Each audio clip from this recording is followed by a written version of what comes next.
Hey everybody, this is Robert Burke. Welcome to episode number 24 of When to Play. And today we're going to be talking about a small card game called Goblins Drool, Fairies Rule. This is a game that I backed on Kickstarter a while ago, and I've had a chance to play it. More importantly, I've had a chance to play it with my kids who are ages 10 and 7. And Goblins Drool, Fairies Rule, I think we'll talk about the artwork first. That's the first thing you're going to notice is the artwork on the cards is just really, really good artwork, especially for kids. On one side of every card, and the cards are nice big jumbo cards. Now the whole game consists of just 20 cards, but they're double-sided. One side is going to have a fairy, and another side is going to have a goblin.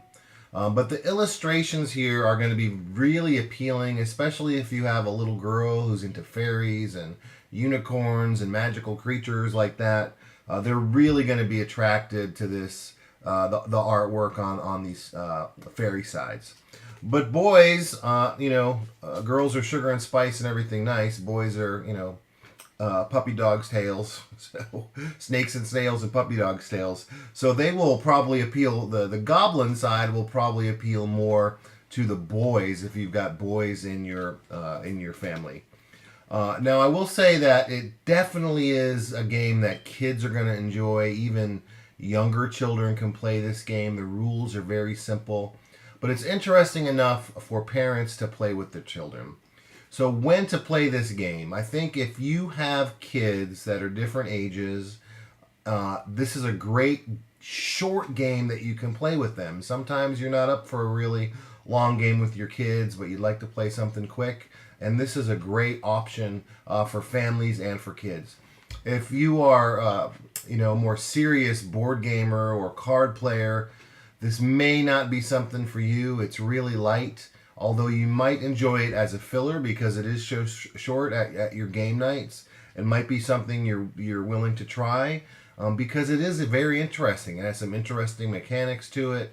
It does have some strategy to it as well, and it plays quickly. But it's not something you have to think too hard about. Every turn it's going to be obvious what your best moves are. So it's something I think you'll need to try before you put it in front of your game group. So the 20 cards in the game come packaged in this little tin box. Now some people hate tin boxes. I know, like with my Island Fortress, for example, it has a tendency to pop. The lid pops off a lot and the pieces go everywhere, especially if you're traveling anywhere with it. This is so small and compact. I haven't had that issue at all. It just dropped. That's because I didn't close it all the way. It just fell. It's pretty funny. But I'm not sure. I haven't had it that long, so I don't know if eventually I'm going to see the same problems with this tin as I see with some other tin games where this lid will pop off easily. But once it's on there tight, I haven't had any issues with it yet. So I think because of its size, I think the tin box is going to be okay.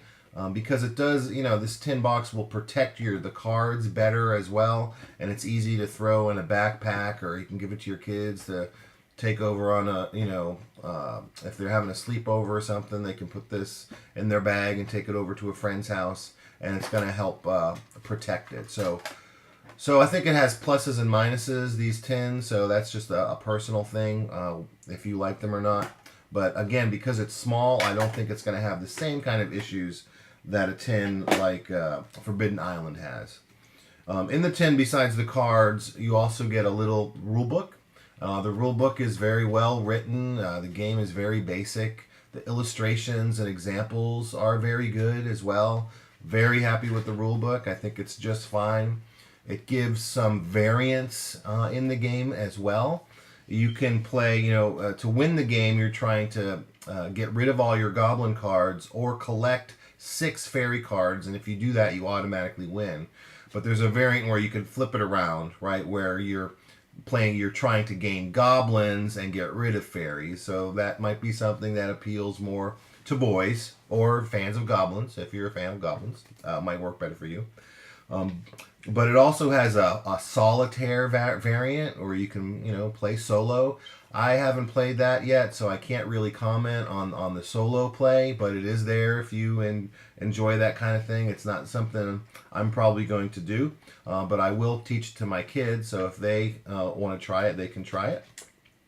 It shows you the setup, how to set up the game. Very simple, very quick to set up, very easy to catch on to the rules. It also has some different variants or win conditions that you can incorporate into the game. There's a little rhyme you can teach your kids that they could say every time that they rhyme a card with another card. There's special challenges. I could read a couple. Like one is each time you play, see if you can win in fewer turns than the time before. And then can you achieve a flawless victory? To do that, you've got to get rid of all your goblin cards and get 6 fairies at the same time to win the game.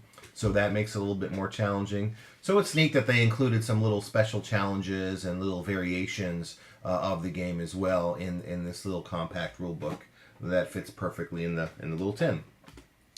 So to play the game, you are going to start with 4 goblin cards, and every card has a couple things that are important.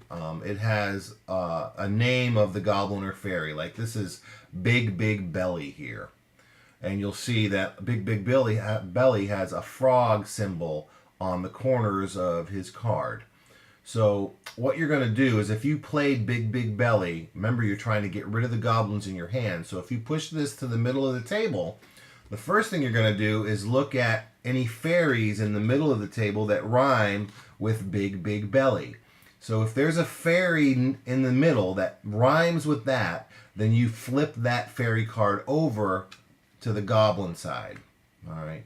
Then the second thing you're going to do is any card in the middle, fairies or goblins, that have a toad symbol, you're going to take to your hand.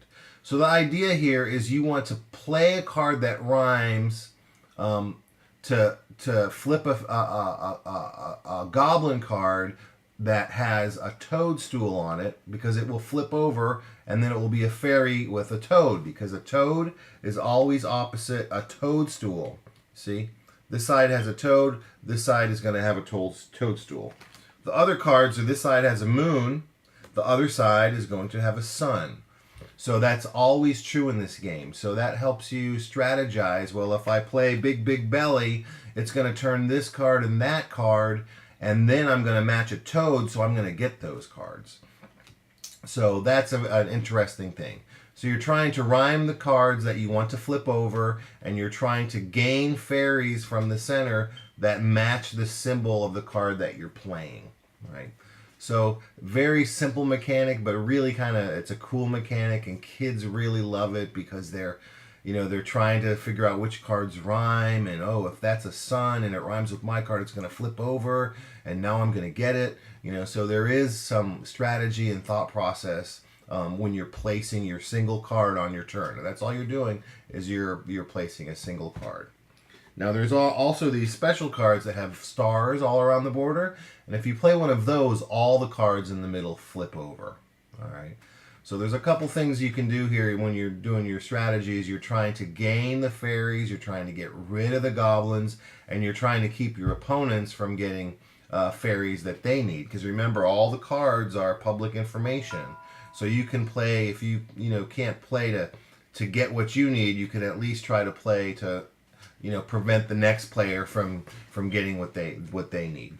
So it is an interesting little game. It's very simple. That's all the rules. You're just going to be playing one card to the middle of the table to try and get rid of your goblins and to try to gain 6 fairies. The first person that does that wins the game.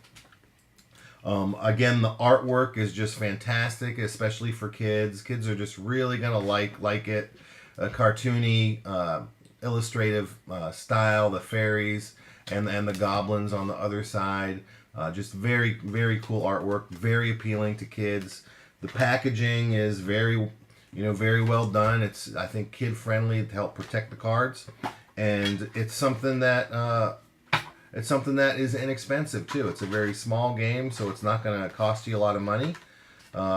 And I think that's about it. I usually do a look on Board Game Geek and see what people are saying about it and what people who love it and people who hate it are saying. But this game isn't even ranked yet. It only has 27 ratings so far because it was just released, right? It just came out, went out to all the Kickstarters. So I think you're going to start seeing the ratings be added to Goblins Drool, Fairies Rule. But right now there's only 27 ratings. So I'm not going to really go through because nobody's really made any comments that hate it. It's got some bad ratings, but the people haven't commented at all. So who knows? Maybe they hate fairies. Who knows why they would rate it low. But again, when to play this? You want to play this with kids with a good imagination. If you have a daughter that likes fairies, this is a game that really you should just buy right now because your daughter is going to love it. Boys, the goblin side, boys are going to be more attracted to the goblin.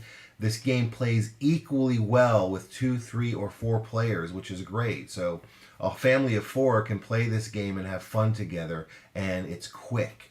So that's definitely a benefit too. If you're waiting this is something you can play in the dentist's office while you're waiting, or the doctor's office while you're waiting, or you could probably play it in line at the movies if you've got a long line. It's that compact and that quick to play. So it definitely has its benefits. It definitely has its place, and if it's something that appeals to you, I think you should pick up a copy.